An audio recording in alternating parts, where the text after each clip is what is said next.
Hey everyone, welcome to the Givingtown podcast, brought to you by the Joyful Roberts Group, a Newberg-based family real estate team where we help your family make the right move.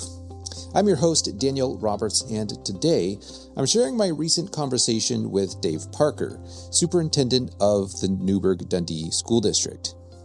Following the failed levy vote in May, there are a lot of questions about the future of our local schools. In this episode, I sit down with Dave to talk about the implications of the levy not passing, along with what caused the need for the levy in the first place. So in this episode, we'll be discussing Dave's background and how he came to lead the Newberg-Dundee School District, the financial challenges facing the district and how they compare to other schools across Oregon, questions surrounding administrative staffing and how those decisions are made, and what the failed levy means for students, teachers, and families in the coming school year.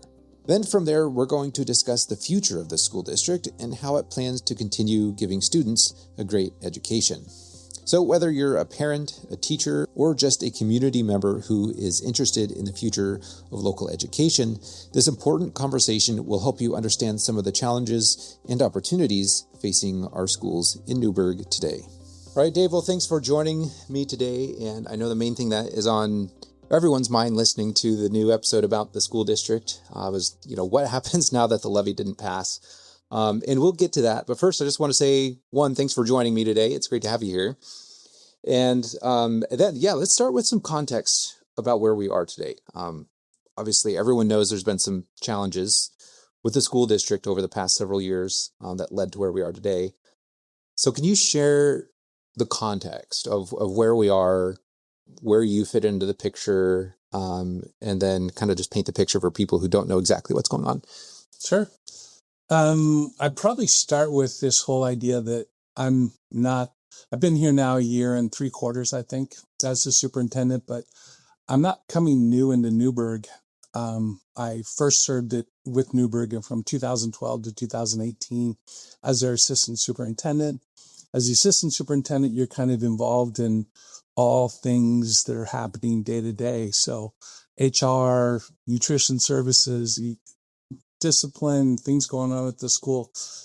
I know the folks in the community, the different service groups. I'm a member of Rotary and member of the City Club. And so I went to Forest Grove to become their superintendent for 6 years. So when I retired, I got a phone call kind of saying, hey, would you consider interviewing for this position? And so for me, coming back to Newberg was kind of a way to serve. And I feel really connected to Newberg. It's my son and daughter-in-law live here. My grandkids go to Mabel Rush and will go to Crater. And so I'm very connected to the success of this school district. And my last 6 years here, the other thing that it's important to communicate is this is a great school district. And I'm going to talk about some more stuff coming up here, but like I was in Hillsborough for 22 years as physics and chemistry teacher, assistant principal, director, lots of different positions. And I was in Forest Grove. And so I've seen other school districts, and I can just tell you right now, Newberg is a great school district. And so, yes, there are definitely some issues going on, but what people need to know is, and I've got data later on in one of the later questions that we can talk about it, but the core challenge that we're having right now has to do with revenues and expenses. And that's the big issue. Certainly several years ago, we came in at minus $1.2 million for our ending fund balance. And there were a bunch of changes that need to happen. Dr. Radish came in and helped kind of run a process to bring the staffing back into line with the revenues. But the core challenge that we're facing, and now every other school district around us, is this whole issue of what are your revenues? They're kind of flat or decreasing, and our costs our expenses are going up rapidly, and that creates deficits. And so that is kind of fundamentally right now what we're trying to deal with. My job is to stabilize. Retirement was awesome. I look forward to going back to it. But first, I feel like I have my experience and my career has kind of led me to this place to help kind of bring some stability to the school district so we can get these finances back into shape and then for the district to choose their next long-term superintendent. And so my job is kind of to make that happen. I will also just close that first one just with, the levy result is not what we wanted.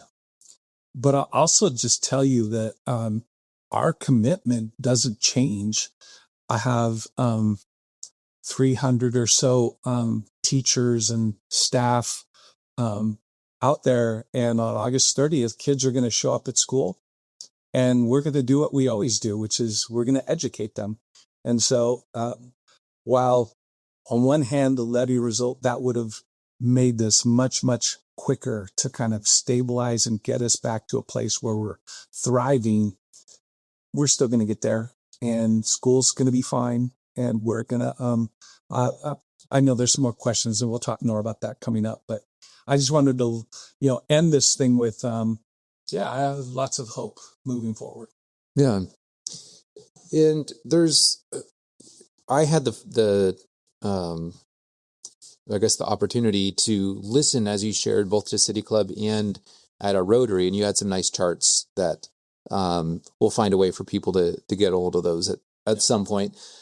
And just kind of, seeing visually what's going on. But a lot of people don't have the context. All they know is that, hey, there's a budget shortfall, and then they kind of are having to piece together, like, what's actually going on here?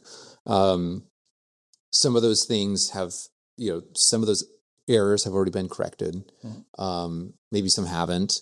But what are some things that are good for people to know about, like, what happened in Newberg separate from what happened statewide? Because all the school districts statewide are having some similar kinds of issues with budget based on how the state funds and what's a quality education, what does a quality education cost. What's different about Newberg and why Newberg has struggled more? Sure. I think it's a good place for us to start because I do want to spend some time on that second, which is what's the state context. But in Newberg, I think the big issue is that after all of the investigation and the looking at the funds and all the rest, it really kind of came down to they were just completely overstaffed, which is coming out of the pandemic.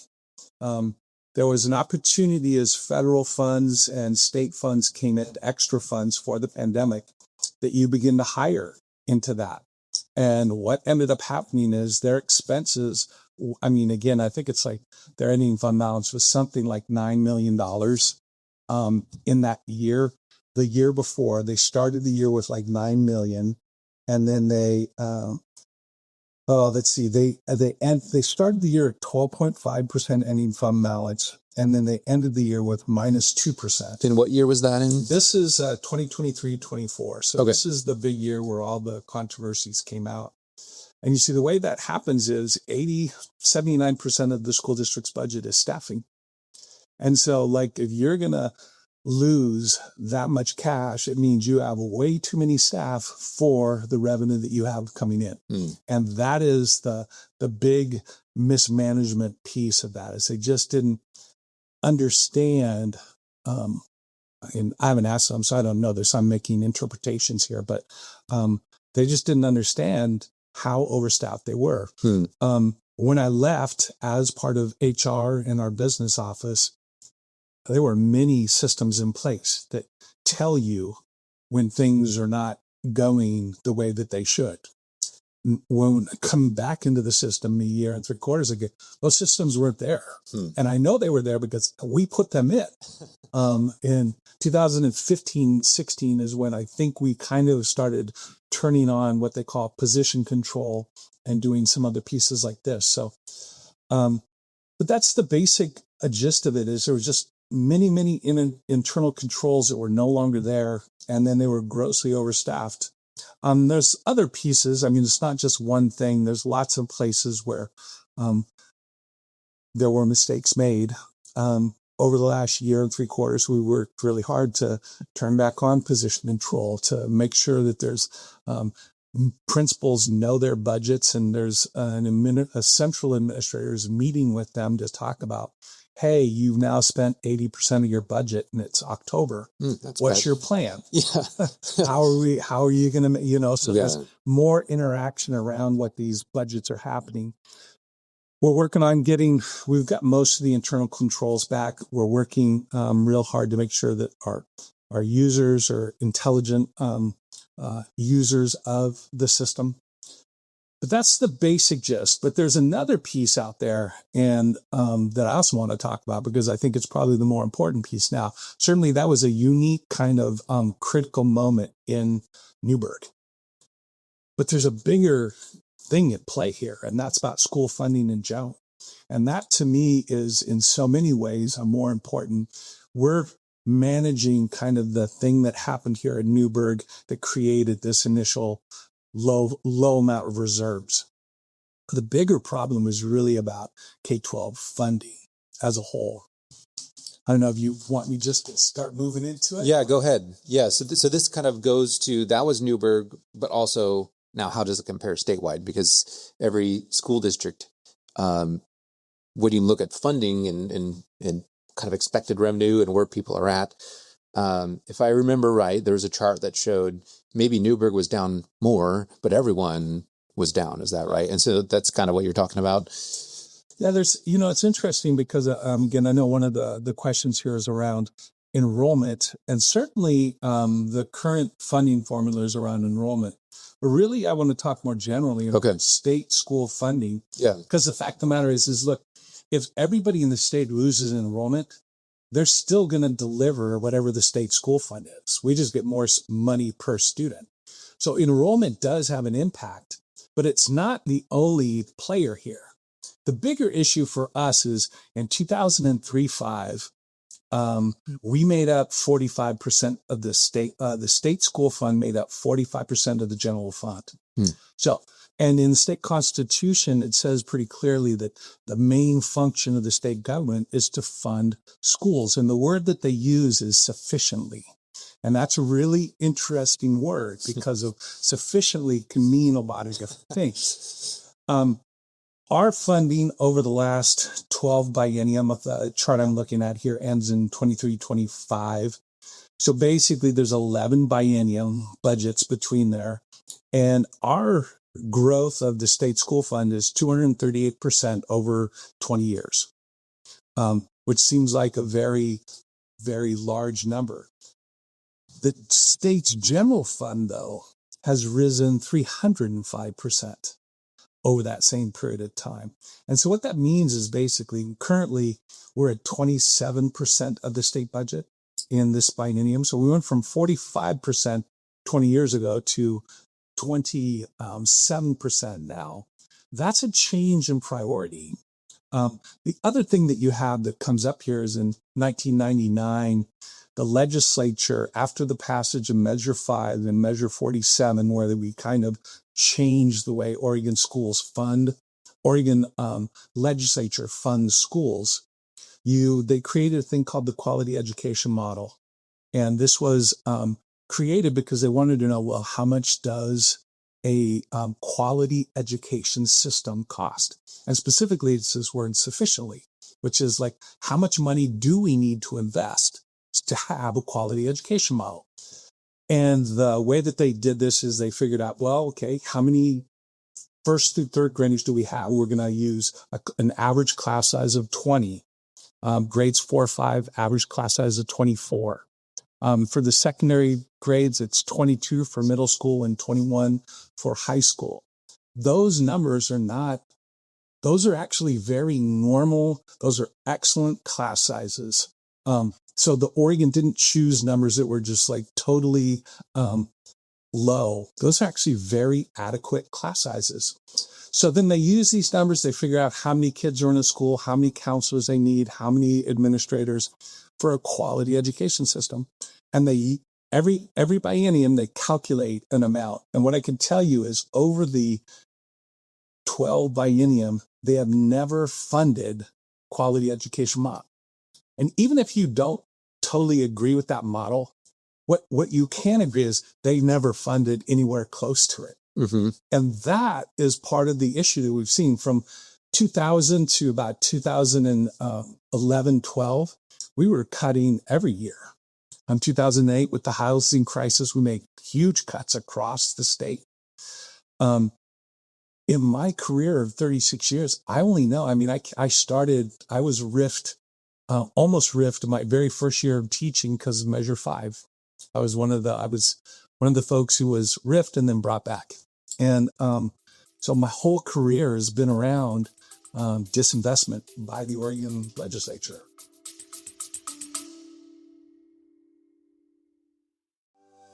Hey everyone, quick break from the episode. The Givingtown podcast is brought to you by my real estate team, the Joyful Roberts Group.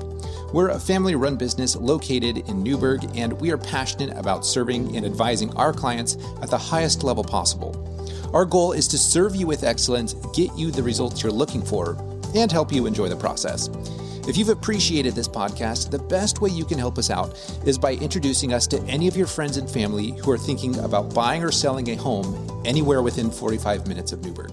All right, thanks for listening, and back to the show. So how is it interpreted? I mean, so they have this model, the quality education model that says, here's, from a technical or from a, I don't know what word I'm looking for. Basically, like, here's a version of academic. Like, here's an academic idea of what a quality education is. Obviously, it has not been interpreted by the people who make the budget, and I don't actually know is it the legislature? Like, do they actually who chooses this is the amount allocated to schools? They have the budget committee. So there's an educational budget committee that kind of determines these. And so a lot of them interplay. It's very complex. Sure. For the sake of argument, I'll call it the budget committee. Yeah. So they say they have a different metric they're looking at to define that word sufficiently. So what are they actually using, if not the quality education model, to say, hey, this is sufficient? I don't know. Okay. I think they look at what they invested. What I've heard as I've been out lobbying with different folks, what I've heard is educators, we've gotten you record money you got more money than you ever gotten. Mm-hmm. You need to make it work. The problem with that is if you look at the nature of school budgets and inflation, every year but 2011-13 was an increase. Every year is, yes, they're going to record fund education every biennium because of inflation. The issue for me isn't whether or not it's a record amount. The issue is it sufficient to run our organizations? The other thing I've heard lately is, hey, we can't afford your, the rapidly increasing costs. I hear that. That doesn't change my cost structure at all. I still have those expenses. Mm-hmm. So I'm either got to start cutting from the organization or we have to get more revenue. How does Oregon, and this is a question I didn't have prepared, but it just was something I was thinking of, how Oregon compares to other states in the nation? Everyone kind of has their own, I guess every state has its own way of funding things, but. Yeah, last time, if you go and you look at the per student, I don't have the numbers in front of me, but last time I was hearing, again, you have our performance, and then people were talking about we're one of the highest. And so I went and looked it up because I wanted to make sure I could answer that question. We actually fall somewhere in the 24th in the nation, right in the middle. Okay. And if you take into account our standard of living, we're actually 27th. Okay. Somewhere in that, but we're right in that middle range there as far as funding goes. Okay. I would say, again, that standard of living has a big impact for us, which is one of the big issues for us is really around labor costs, which is our labor costs continue to go up. And it's a challenge right now for us. Well, yeah, I mean, working in real estate, the costs to even rent a house, but especially to buy a house, teacher cannot, even two teachers together are going to struggle. If you have a husband and wife or two partners teaching, it's still going to be a major struggle to buy a home here. And I feel it's important for a teacher to at least be able to live in the community, especially given that you have whatever hours you're contracted to work, but there's kind of this unspoken rule in teaching that you have to, bring a lot of extra to the table. So, if you're having to commute 30 minutes each way because you can't afford to live in your community, Well, I think the other answer for me is Newberg is a great community. If you think about small towns that have all of the things, all of the community, family related things that Newberg does, this is a super attractive place. And to do that, though, you have to live here, near here, and you have to be able to afford those houses, which pushes up our costs. Yeah. They want, So getting to the levy specifically, how did it come about that, given everything, that this kind of became a thought like, hey, let's see if we can make this work. I think we kind of talked a little bit, maybe at another time, or you'd kind of shared in one of your talks, what led to this levy being like, hey, we need to at least try this before some major things happen. So what was those conversations like, maybe with the school board or whatever circles that they're happening in? So I think we saw, I started October of 24. Coming into the spring, we saw the need to begin. I mean, there's a central issue that we have in our schools right now. We have, with our current enrollment, we have 4 schools that have a number of kids per grade level that only need 2 or 1 teacher, less than 2 or less teachers per grade level. And that creates a particular problem for us, which is when I have, say I have 27 kids in that school's grade level.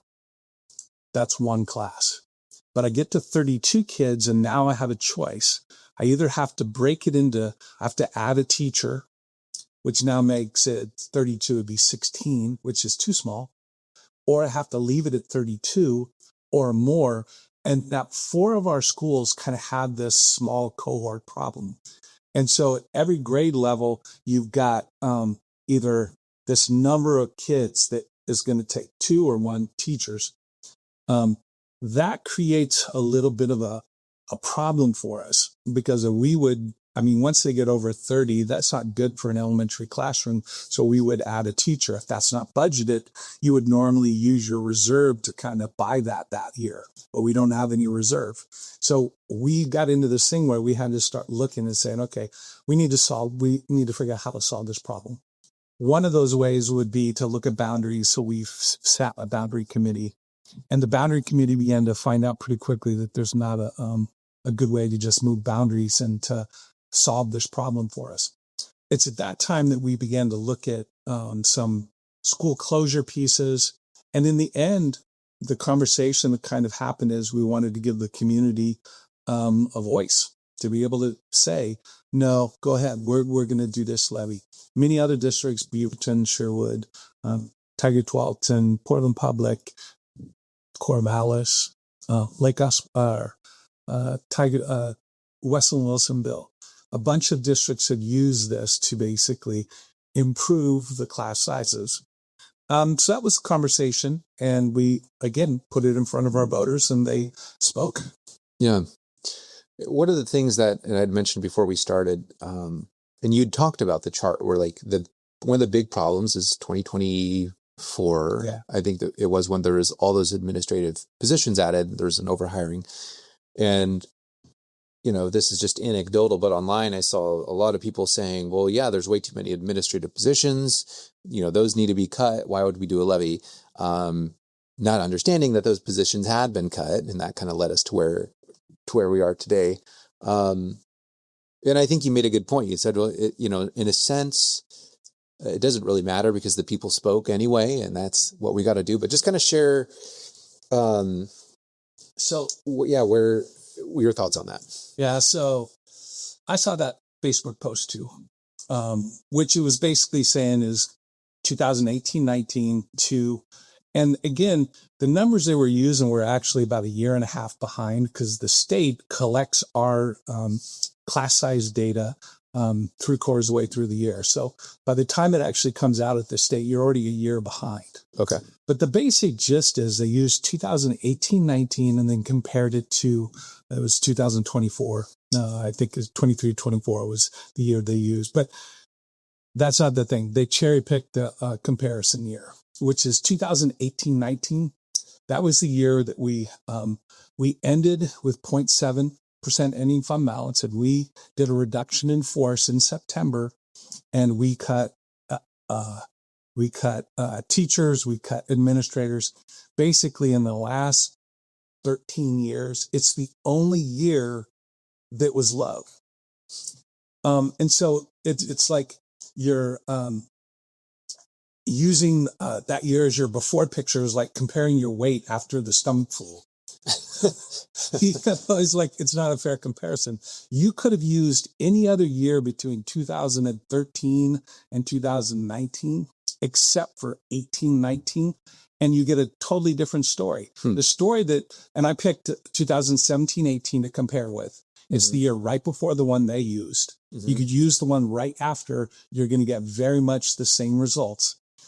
Basically, between that year and 2025, 6% less central administrators, 15% less administrators, 11% teachers. So while enrollment's been dropping, so have our staffing. And specifically with last year.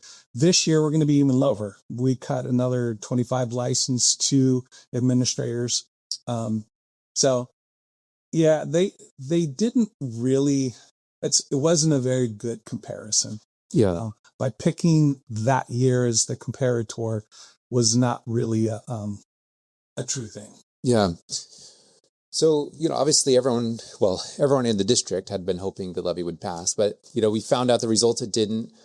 What was that like, that the next day, the next week? Can you just kind of share? I mean, I'm sure you were getting emails all over the place and people were... I think people, there's some grieving that had to go on. I mean, there's some basic changes that we're going to have to make in the school district now that are going to be harder. And there was kind of a hope that we would be able to continue to move forward some pretty strong forward progress that we've made. We're still going to make forward progress. It's just going to go slower. The stabilization of our financials and stuff, it's going to take a lot longer. Our revenues versus our expenses are much, much closer. Our ability to kind of get back into a really stable fund, it's going to take years. So I think there's some grieving that's going on. I will say, I think now we're kind of getting to the place where it's like, okay, we're educators. This is what we do. Kids are coming back August 30th, and we're going to be ready to make sure that we do a great job. Yeah. So what kind of changes are making place? Like the logistics and practicality of like, all right, what are some of those hard changes? I think the basic gist is we're going to raise class size in the elementary level. We went from 20.5 to 24.5. So they were probably, because of that small cohort problem, they were probably the most generously staffed. So there's more cutting that's happening at the elementary level. At the secondary levels, it's a lot easier. You have a lot more kids per grade level and a lot more teachers. It's much easier to kind of get more to even out those class sizes across all of the classrooms. So we already raised the class sizes. That happened is when Dr. Radich came in to begin to adjust those staffing pieces. So I think you're going to see some more higher class sizes. We have more school days next year, so that's good. We're still negotiating with our two unions. We got to figure out what our ending fund balance is, and that we got to sit down with our two unions and kind of get to a final decision around what that's going to look like. But from 2 years ago, where we had 8 fewer days of school and we had 5, we have 4. 4 we're negotiating around. We'll have to wait and see where that ends up. We'll definitely, middle of August, I'll sit a school consolidation committee. And so we'll sit down and kind of talk about what we need to look at as far as if we close school or schools, what do the numbers look like? Does it solve the math problem for us? And so we'll go back in and start looking at that. Middle of August to like the end of September, I plan to bring some kind of recommendation from to the board sometime the beginning of October. Okay. To do those kinds of things needs time to figure it out. So last year we got into the middle of the year and we didn't feel like we could execute any of those plans well. So that's when we decided it was like, we're going to wait on that part of it. So for example, I know there'd been talk about closing the Ewing Young School, I think, and then parts of Edwards. Is that so? But that hasn't been decided yet, essentially. No. Okay. I think we'll sit down again and take a look at some other ideas I've made 35 plus community and staff meetings over the last since December. Yeah. So I've had a lot of opportunity to interact with folks, and I think there's other ideas out there around what we might do. So we're running numbers on those, and we'll bring all of that back to the committee to kind of take a look, even a broader look at what we might do. Okay. Based on those kind of meetings and things that you've had, what are some possible options that might happen? Obviously, nothing's been decided yet, but I think I'll wait. Okay. No, we had this podcast a couple months too early then. Okay. I would happy to come back and talk about it, but I want to make sure that I have a good look at the numbers and that we're kind of presenting out to the committee first. Okay.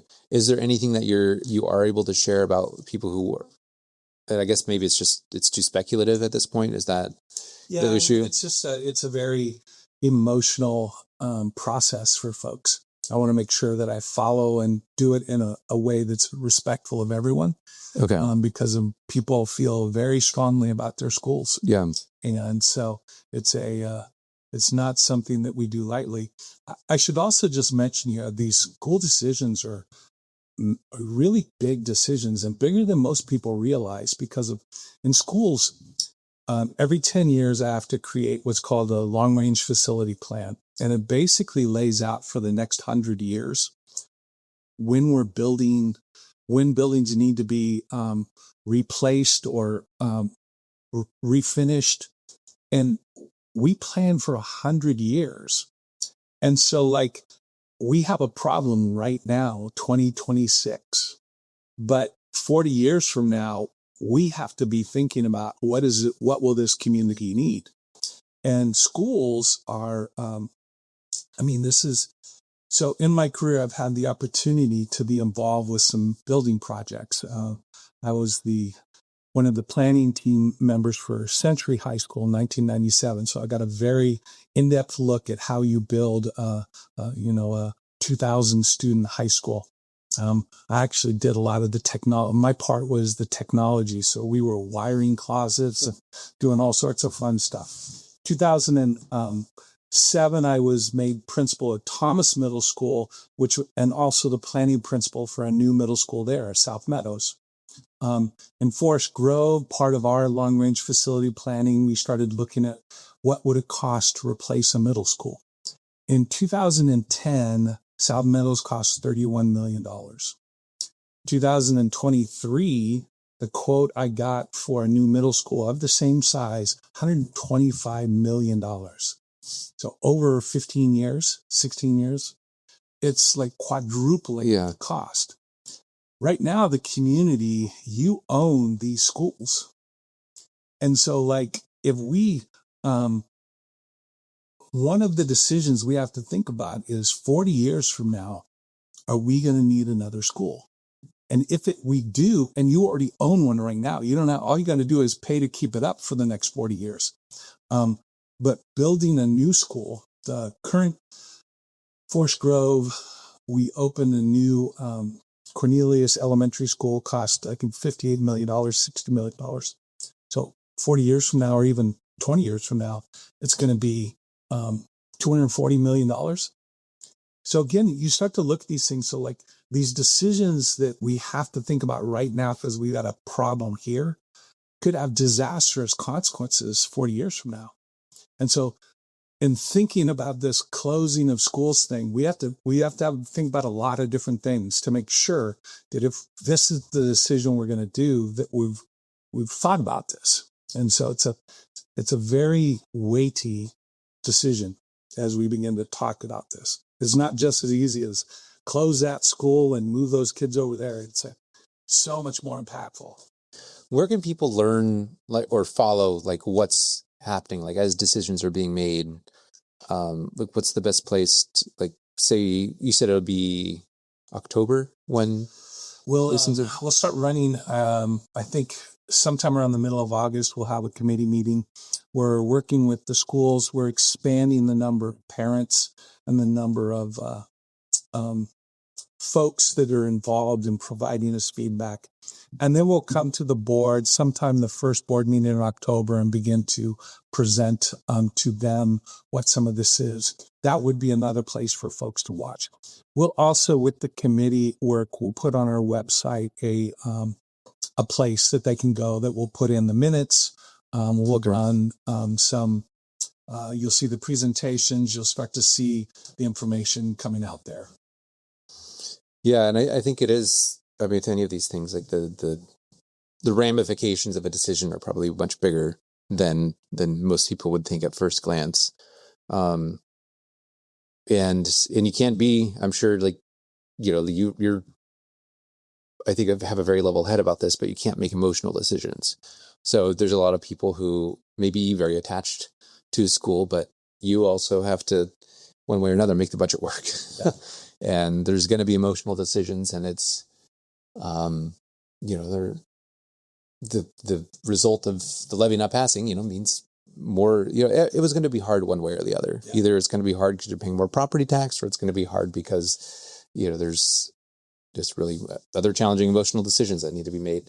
What kind of questions are you getting though from parents or other teachers, from the community? What kind of messages have you gotten, and what messages are you sending out to people? Parents are asking about class sizes and wondering whether their child's teacher is coming back. Teachers are asking about job security. I mean, one of the really hard things here is that the folks who were reduced, who were riffed, many of them got riffed 2 years ago. So this is very traumatic for them to have this happen twice. It felt terrible, kind of where we're at with this. And again, I want to point out, I want to go back to, this is about school funding. This isn't really about enrollment. This is about state school funding. All of these districts are all having the same problem right now. And this is about sufficiency of funding. So parents, I think, want to know, is school going to be a good place for my kids? And what I can tell you is that, yes, class sizes are going up. There's going to be some more blends, although principals, I think, are really working hard to make some decisions. But sometimes it's better just to run a larger class size and not blend. Having two grade levels in a class at the same time is hard, is challenging. I mean, for a teacher to teach both groups at the right grade level. It's hard enough with one grade, right, when you have that spectrum of learning. But there is a place here where we will have to blend because that's the right way to go about it. But they're working really hard to kind of make some intelligent decisions about that. But again, this question about, is this a good place? So I'm going to spend a little time on just talking about Newberg, because of I don't think anybody in Oregon, nobody's satisfied with where we're at with our overall, student performance achievement. Mm-hmm. I think we all want it to be high. We're educators. That's exactly what we want.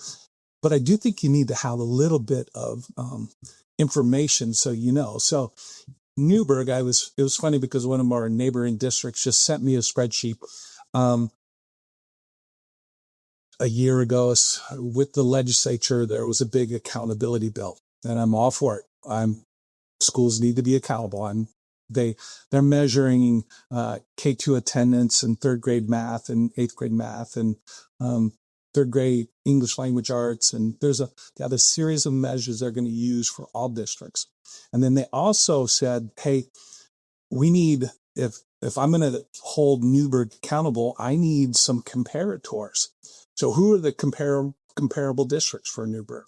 So we have 35 comparables that ODs had said, these are Newberg's comparables.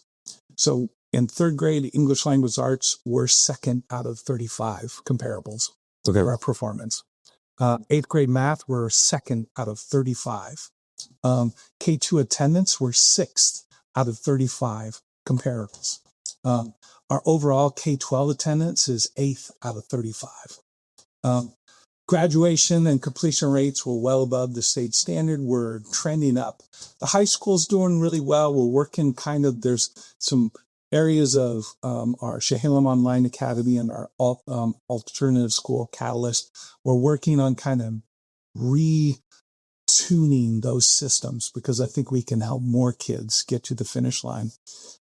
But, that's what I see when I walk through Newberg classrooms. Like, I see great kids. I see good teachers. And like I said, I've been around a little bit, and it's just hard to explain to folks that even in the midst of some of the challenges, adult challenges that we've had this year, kids are doing great and school's going well. Wrestling team, state champion, cheerleader, state champion. We have the tons of kids being our chamber orchestra, I think had its highest placing ever. I went to their final performance. It made me cry. They're so good. And it's like, again, yes, there's some challenges in front of us, but Newberg Schools, still a great place to go. My grandkids are here. I want to make sure that they continue to be good. Yeah.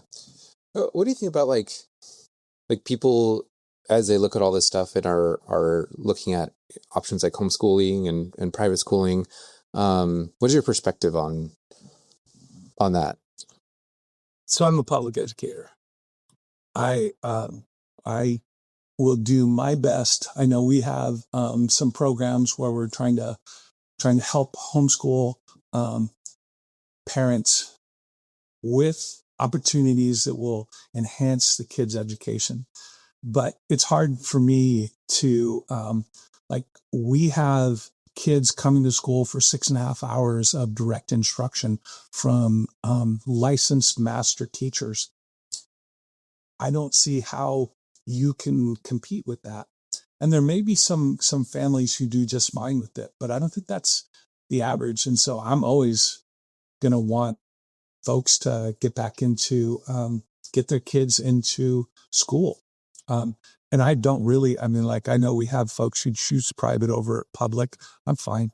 I just want kids in school. Yeah. And I think for homeschooling works for some folks, and that's great. I just don't see how, like I said, you get 6.5 hours of direct instruction with a master teacher. I don't see how you compete with that. Yeah. And I've also heard, for people who are wanting more, I don't know what you call it, control, there's the Chehalem Online Academy, and I've heard there's been a lot of changes to that. Can you share about some of those? Yeah. At the beginning of this year, we had it's a K-12 program. It's 9-12 looks very different because it's very credit-based. We're still working on kind of what that vision is going to be. The kindergarten on, we have a teacher leave at the beginning of the year, and it within 2 weeks of school. So we ended up making some decisions that I don't think were good for the program in terms of we had to narrow the choices down and be real specific.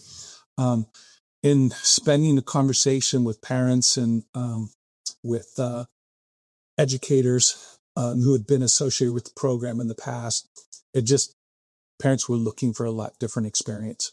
And so we're right in the middle of redesigning that and making sure that we can provide good opportunities for kids, get access to, again, master licensed teachers. And so we're right in the middle of kind of reworking it again. And moving on kind of completely from the levy and all that, and there'll be more decisions made, but kind of just the district's attitude and perspective about what are children owed? Or another way of phrasing that would be like, what does it actually look like to have a good education? What's the district's responsibility towards children? There's one level which is being taught by, teachers with master's degrees. They are very skilled and proficient in what they do. The alternative to that would be, well, if you are in a classroom of a couple dozen kids, different students absorb instruction differently. So, for example, our maybe we're viewed as traders, but my family, we are homeschooled, and with our there's different learning disabilities sometimes that kids have, and how they respond is kind of like they can it can be more challenging when there's a group setting and they want to show their friends how funny they are more than absorb an education. So there's the one side of like the learning the math, the learning the reading, but there's also the character development and those kind of things, so how do you balance all of that, right? Like, yeah. So you bring up some really good points. First one I want to make is like a good education prepares a student for a future that we don't know yet. And as we look at what's happening with artificial intelligence, that future is changing very, very quickly. So to think that specific things that we teach kids are going to be, besides like literacy, that's always going to be a skill that is going to be useful. By far, the bigger issue is around communicate clearly, work through conflict, manage money, keep going when, are you resilient? Do you have perseverance? All of those things are definitely pieces that we're working on. Last summer, as I came back into the district, one of the things we did is start up the district culture committee, because a part of what we needed to do was kind of rebuild trust in the district. And what that culture committee did is basically it worked on recognition and making sure that people were rewarded and people were thought about. And the other thing that we did is across the district, we lined up each month we're teaching different character traits, the responsibility, perseverance, and we lined them all up across. It seems silly, but each school was doing different character traits on different months. So we lined them all up so that when they're talking about responsibility in kindergarten, they're also talking about kindergarten responsibility in ninth grade. Mm-hmm. And so we started to line up a lot of this work so that, again, the soft skills, communication, personal development, all of these things now are as important as us teaching the reading and writing and math. So yeah, all of those things are, I want to go back to, again, parents are going to make choices, and I want to make sure we support those. I'm very proud of my school system, but I want to make sure I'm here for you. Like, again, co-op is one of those opportunities where you can come in and get some extra stuff in your homeschooling if that works for you.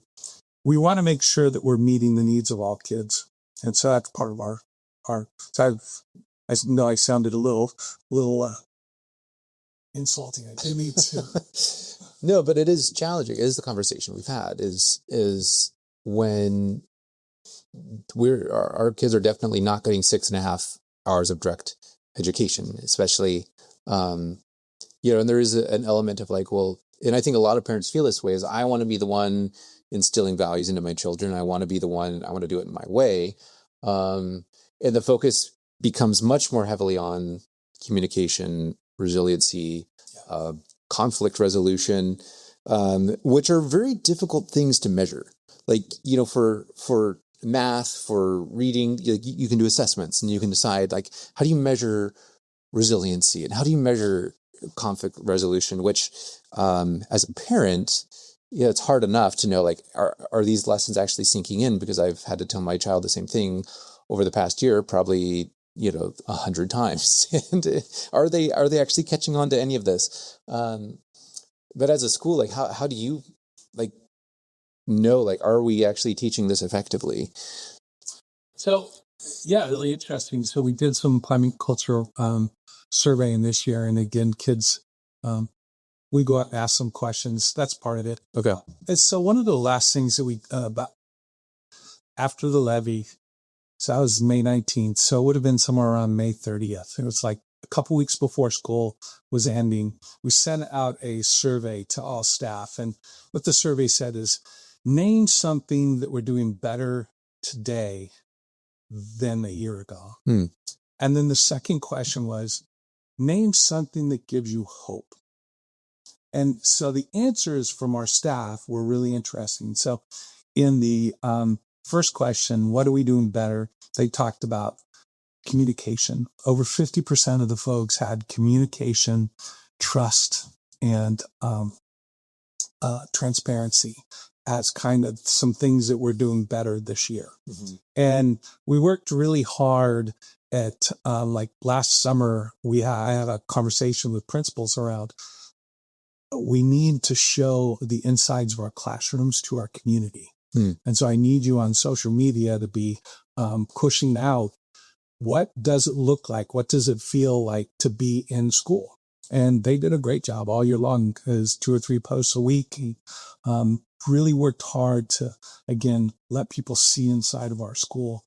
I think, again, we worked really hard, like every Friday, be pushing out. I started to meet with some other media, because I think we did a pretty good job connecting with our parents, but I still don't think I want to get more information to everyone else, because there's still they need to hear more about what's going on. And then the second thing that was really good was we asked them what gives them hope, and their answers were the person I teach with, my kids, my students, my colleagues. And that, I think, speaks to like some of the things that you're talking about there, like that isn't just math and English, but the reason that Newberg Schools is what it is the people, the kids, and again, we're a school district, so there's always something going on.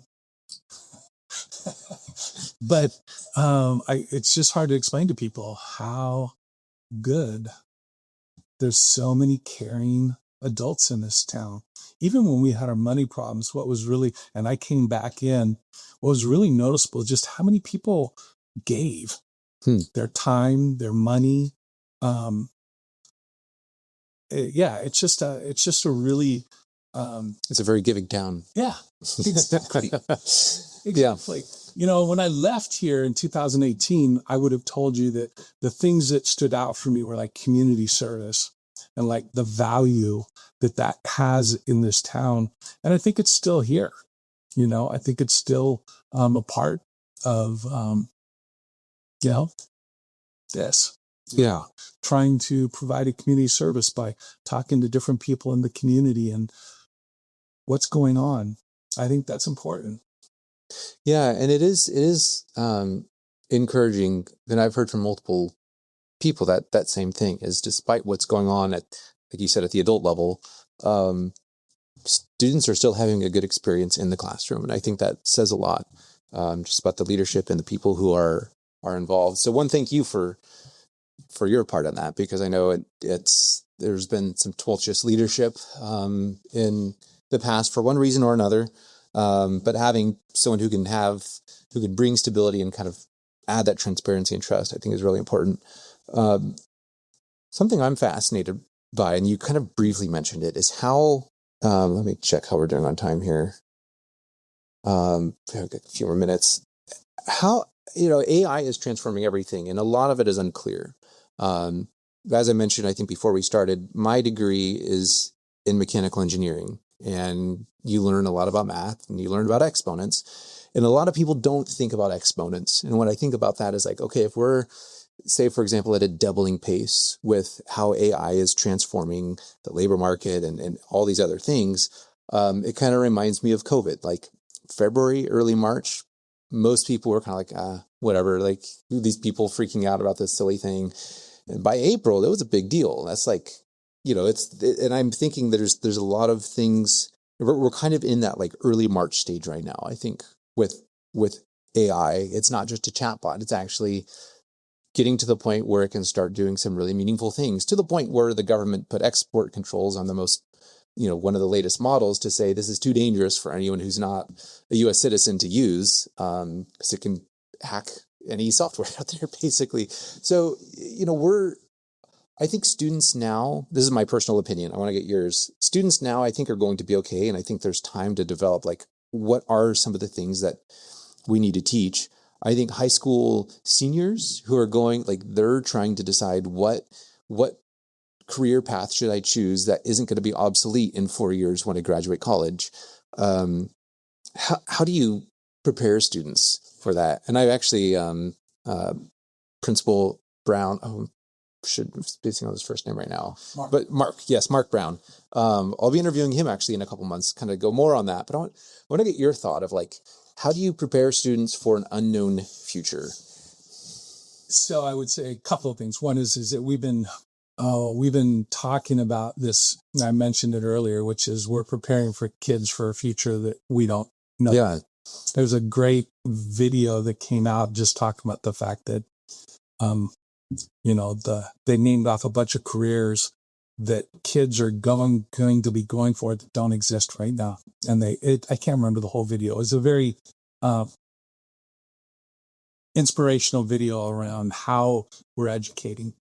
For me, the exponential, again, I'm a physics and chemistry major. Yep. So the exponential nature is the little bit of the scary part here, because I still remember in 1976, the TI 81 calculator came out, and math teachers across the Beaverton school district were saying this is going to wreck math education. The kids can now, they can do an interval just by pushing buttons, and but it's a tool. And it used to be that you couldn't use a calculator on a test, and now it's like expected. I mean, it's a tool. It's what you're going to use. AI to me is a tool.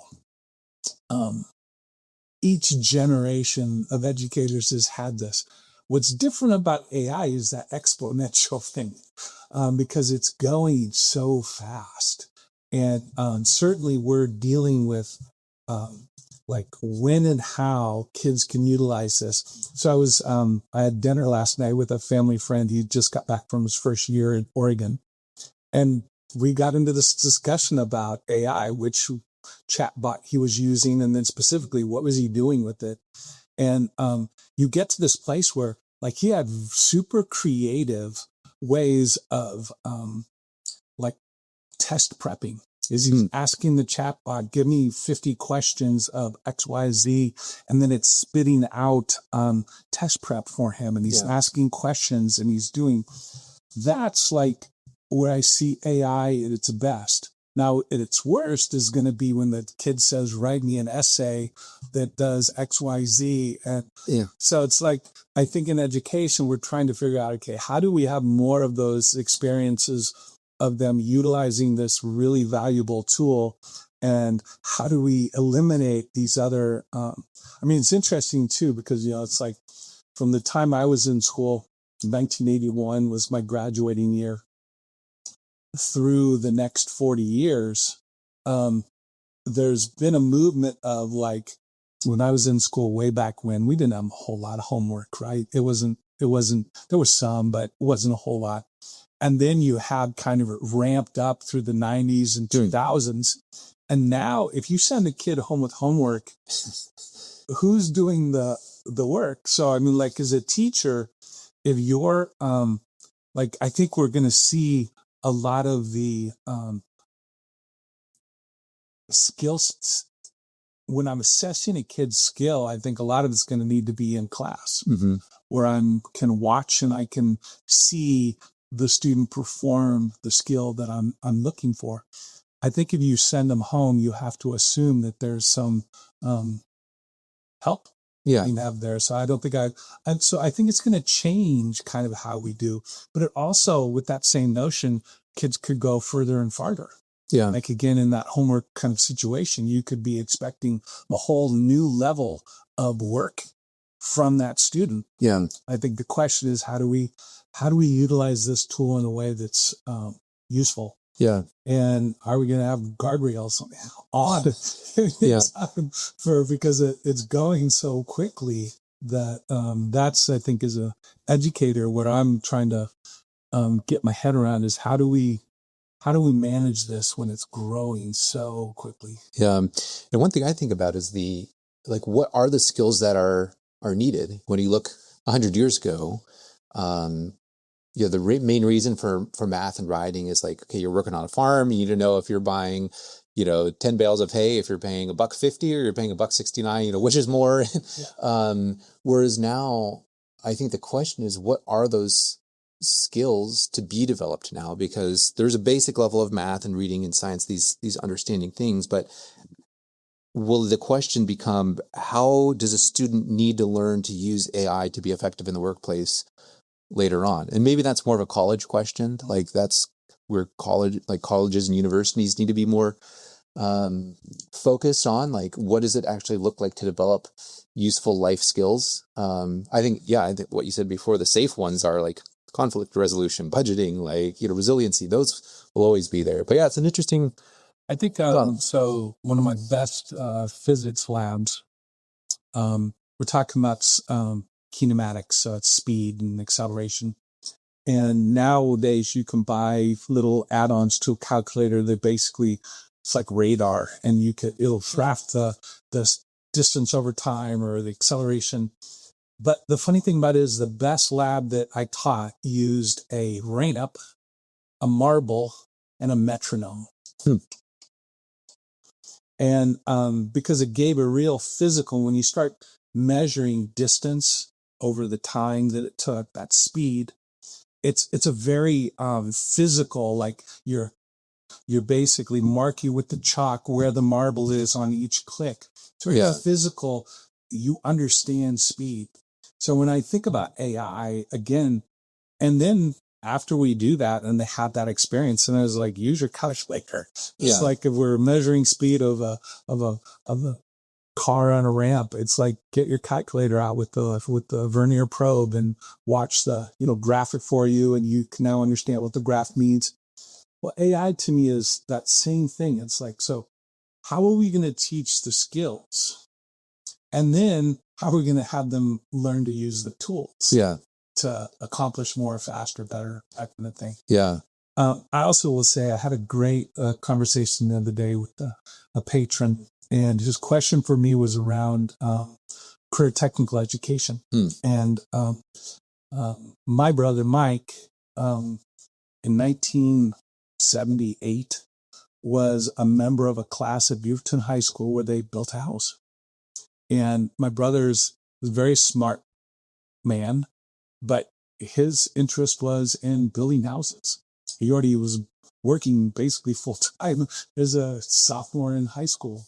And the skills he learned from that are something that he's made many, many dollars over his career and lifetime. And I think there's now, like in the 2000s, we were pushing really hard. It's like everybody was college. I don't think that's the push anymore. And I think that the idea now is to figure out what kids are dreaming, what are their dreams, and figure out how we connect them to that next step. It may be college, it may be trade school, it may be an internship with an electrician, it may be to the work world. But I think that's going to be another really important part, because we're still going to need electricians, plumbers, and doesn't matter where AI goes, we're still going to need people who do those things. And so I think Oregon, my experience has been, we've always pushed out. I think their plan is like 40% of the kids to college, 40% to trade school or post-secondary education, and then 20% to the workforce. We hit the 40% really easy to college. What we're woefully not hitting very well is this post-secondary ed, which is trying to connect those kids into what is the work that you want to do. Yeah, that's definitely some areas. I know in Oregon's Invest a lot. 2015 was the High School Success Act, where the high school is now, getting money. We've got the Tidy manufacturing. You've got a welding shop. We've got woods. And so we're working a lot of different programs right now, but that's an area that I think needs a lot more energy too. Yeah. And you mentioned in hope, and that's a big part of this podcast is one thing I like asking everyone is what gives you hope for the future. So when you look at where we are today, there's obviously hard decisions to be made, but when you look out at kind of the whole landscape, what gives you hope? The students. When I walk through the schools and I see the complexity of what they're learning, the problems they're solving, the conversations they're having, I think back to what I did in high school, and what we're asking of kids today is so much more. And so I actually, my wife worked on the stock market for 20 plus years. And so I would end up at parties and I'd be in the room with lots of different financial folks and then me, an educator. And they always had this very like, oh my God, the kids is like, are you afraid? And I was like, I'm never afraid. Like, kids are great. Our schools, like seeing them become who they're going to be, I have very little worry about. I have more worry about my generation than I do about the kinds of people that are graduating our schools. Whether I was in Forest Grove, I have exactly the same feelings about them. Second thing I have open is the staff. No matter what the budget looks like, no matter what the challenges that we're navigating, the adults are navigating, I know with certainty that when the students walk through the doors on August 30th, teachers are going to love them. And teachers teach, they show up, they build relationships, they protect kids, they do the work. That consistency and that commitment, it's who they are. So I have, there's no budget can take that away. It's just, I know it's going to be there. The sun's still going to rise and teachers are going to teach. Those are the two consistencies that I know. So those are the things that I have hope in. Yeah. And this is kind of maybe a aside to that, but what message or what would you like parents and concerned community members to kind of take away from this conversation and kind of like for them to have hope? And maybe it's that, or maybe it's school's going to be, there's some challenges. Again, there's going to be some more kids in some classrooms. That part of it's going to be fine. I think the bigger issue for me is we really have to have a conversation with the legislature. And so I think the bigger gain here for the adults is we have to begin to make clear that this is unacceptable. And that, again, moving from 45% of the state budget to 27%, that is a change in priority. They changed what they think sufficient is. And that's a problem. And everything, I'm sure, maybe I'm a little more optimistic, but I'm sure everything they're spending money on is worth it. It's health care, it's homelessness, it's roads, all of this, I'm sure. But there's priorities, and kids is the number one priority in our state. Should be in every state. The education of our kids is the number one thing that we should be focused on. We need to make that message clear. And they're making me make hard choices. Like I'm prioritizing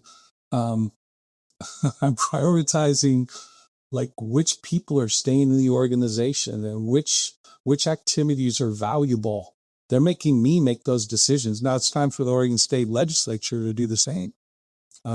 So I will be very active in my lobbying this year.